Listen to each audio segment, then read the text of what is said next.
Hi, everybody. This is Nate Bisco with the Noteworthy Scholars Academy, back with another mini music theory lesson, this time on the relationship between major and minor scales. So, the major scale, of course, is the most commonly used scale in Western music. It is also has the same notes as what is called the Ionian mode. Okay, and you see that here no sharps or flats starting on C. We're going to be talking about the natural minor scale in this video here because of the fact that it relates directly to the C major scale and the fact that it is also a mode and it is called the Aeolian mode. The natural minor scale is actually not the most commonly used scale in Western classical music. However, like I said, because of the relationship between the major scale and the minor scale. That is why we are talking about the natural minor scale in this video. So composers very often switch between major and minor scales, sometimes just for a short bit, sometimes for an entire passage of the music. There are two main relationships between a major scale and a minor scale. So these are things that I've come up with. Use them or not. They're kind of silly, but I found that they tend to help people differentiate between the two different relationships. So the first one is relative major and minor. I want you to think of those as siblings, all right? They share the same family. In other words, they share the same notes, okay? What they don't share is the same birth date, okay? They don't share the same starting pitch or tonic. So let's take D, for instance. Okay, if I take those same notes, but I started on B, it completely changes the tonality of the scale. The second relationship is called parallel, and I want you to think of those as spouses. They share the same wedding date or the same tonic pitch.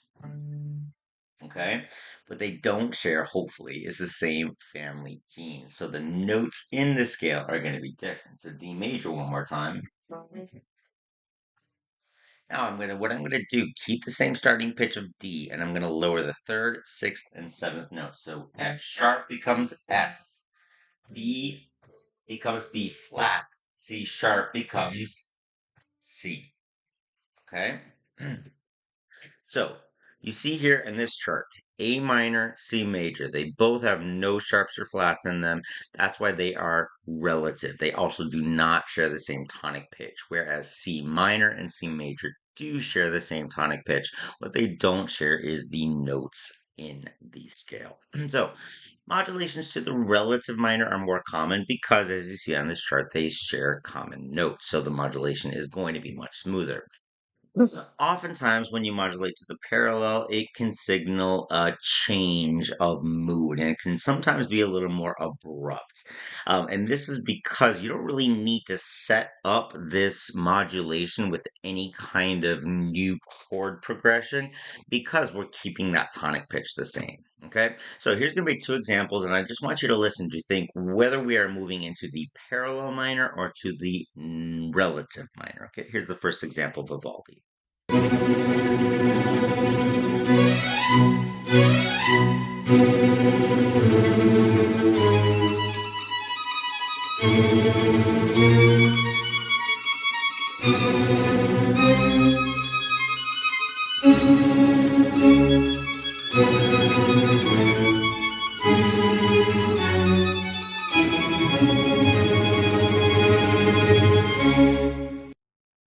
As you've heard, it is a was a very smooth transition in from major at the beginning to minor at the end of the excerpt, and with the exception of just one added accidental, we really didn't need Vivaldi didn't need to change the actual notes he was working with.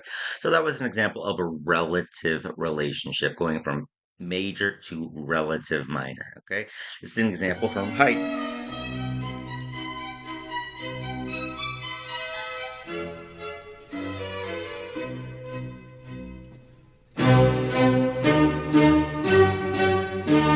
You notice that very abrupt style change there. We didn't need any kind of setup to it because the tonic stays exactly the same. The dynamics change, the orchestration changed. So that's why the parallel modulation Haydn probably felt was more appropriate there. So hopefully you gained a little something out of this lesson. I'm sorry for listening to Haydn again.